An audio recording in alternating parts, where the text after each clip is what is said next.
Welcome to my YouTube channel info planet India. Friends, ఈరోజు మనం మన పెన్షన్ గురించి ఎలా తెలుసుకోవాలి అని చూడబోతున్నాం. దీనికోసం మన ఫోన్లో ఉన్న క్రోమ్ బ్రౌజర్ని సింపుల్గా ఇలా ఓపెన్ చేసుకోవాలి. క్రోమ్ బ్రౌజర్ ఓపెన్ చేశాక ఇక్కడ మనం అయితే చేయూత.తెలంగాణ అని టైప్ చేయాల్సి ఉంటుంది.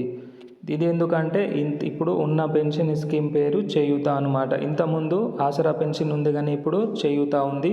ఇలా మనం చేయూత.తెలంగాణ అని గూగుల్ క్రోమ్లో టైప్ చేసుకొని ఎంటర్ చేస్తే ఇప్పుడు చూడండి ఇక్కడ కింద వచ్చింది చేయూత. అండ్ ఈ వెబ్సైట్ పేరు వచ్చేసి తెలంగాణ స్టేట్ పోర్టల్ అని ఉంది. చూడండి, దీంట్లో మనం ఇలా అంటే సింపుల్గా ఓపెన్ చేసుకోవాలి. ఇలా ఓపెన్ చేశాక ఇక్కడ చూడండి ఇలాంటి వెబ్సైట్ ఇంటర్ఫేస్ అనేది మనకు కనిపిస్తుంది. ఇప్పుడు దీంట్లో చూడండి మన డీటెయిల్స్ అనేది మన దగ్గర ఉన్న డీటెయిల్స్ ఇందులో వేసేస్తే మనకు ఏంటంటే మన పెన్షన్ సంబంధించిన అన్ని వివరాలు ఇక్కడ షో చేయడం జరుగుతుంది. అయితే ఇక్కడ ఏమేమి అడుగుతున్నారు, first inter pensioner ID, UID అంటే ఆధార్ నంబర్, సదరం ఐడి.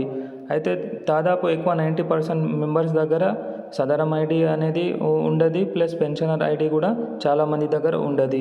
అయితే ఇక్కడ మనం తెలుసుకోవాలంటే సింపుల్గా ఏం చేసుకోవాలంటే మన ఆధార్ పెన్షనర్ ఏదైతే ఉన్నారో వాళ్ళ ఆధార్ నెంబర్ ఇక్కడ టైప్ చేసి ఎంటర్ చేస్తే చూడండి ఇక్కడ డీటెయిల్స్ అనేది మనకు ఇలాగా వచ్చేస్తాయి. చూడండి ఇక్కడ నేను ఏం చేశాను, ఫస్ట్ కాలంలో ఆధార్ నంబర్ చేసేసి సెర్చ్ అని కొడితే ఇక్కడ మనకు పెన్షనర్ అనేది అన్ని డీటెయిల్స్ వచ్చేసాయి.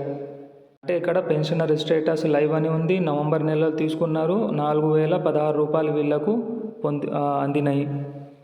నెక్స్ట్ ఏంటంటే మన దగ్గర ఆధార్ కార్డ్ నెంబర్తో కూడా మనం చూడలేకపోతే అయితే నెక్స్ట్ ఇంకొక ఆప్షన్ ఉంది మనకు. దాంట్లో ఏంటంటే మన డిస్టిక్ పేరు సెలెక్ట్ చేసుకోవాలి, దాని తర్వాత మండల్ సెలెక్ట్ చేసుకోవాలి. ఇదే అయితే దాని తర్వాత ఒకవేళ సిటీలో ఉంటే వార్డ్ అలాంటి సెలెక్ట్ చేసుకొని మళ్ళీ సెర్చ్ అని కొడితే ఇప్పుడు చూడండి మొత్తం మన ఏరియాలో ఎంతమంది పెన్షనర్స్ ఉన్నారో వాళ్ళ లిస్ట్ అనేది ఇలా మొత్తం మనకు వచ్చేస్తుంది. సేమ్ ఇంతకుముందు నేను చూపెట్టాను కదా, అలాగనే ఇక్కడ వచ్చేస్తుంది. దీంట్లో ఏంటంటే పెన్షనర్ స్టేటస్ లైవ్ అని అంటే కంటిన్యూగా స్టేటస్ వాళ్ళకు ప్రాబ్లం ఏం లేదు, ప్రతి నెల వాళ్ళకు పెన్షన్ వస్తుంది అంటే లైవ్ అని ఉంటుంది. లేకుంటే వాళ్ళ పేరు ఒకవేళ డిలీట్ ఏమన్నా అయితే ఇక్కడ డిలీట్ అని వస్తుంది. తర్వాత వాళ్ళు లాస్ట్ మంత్ ఏ నెలలో తీసుకున్నారు ఆ నెల కూడా ఇక్కడ ఉంటుంది.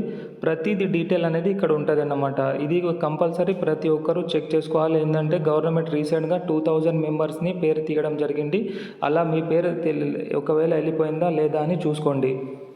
అదేవిధంగా మీ పేరు ఒకవేళ దీంట్లో డిలీట్ అని మీకు ఒకవేళ కనిపిస్తే తొందరనే మీ డీటెయిల్స్ అనేది అన్నీ తీసుకొని అధికారుల దగ్గరికి వెళ్ళండి. వాళ్ళకు ఇలా చెప్పండి మా పేరు అనేది దీంట్లోకి వెళ్ళి తీయబడ్డది, అయితే మళ్ళీ మీరు అప్లై చేసుకోవచ్చు. ఎందుకంటే ఒకసారి దీంట్లోకి వెళ్ళి లిస్ట్లోకి వెళ్ళి పేరు డిలీట్ అయితే మళ్ళీ మన పేరు యాడ్ చేయడం చాలా కష్టం. అందుకే జాగ్రత్త, అందరు చూసుకోండి. నా వీడియో చూసినందుకు థ్యాంక్ యూ.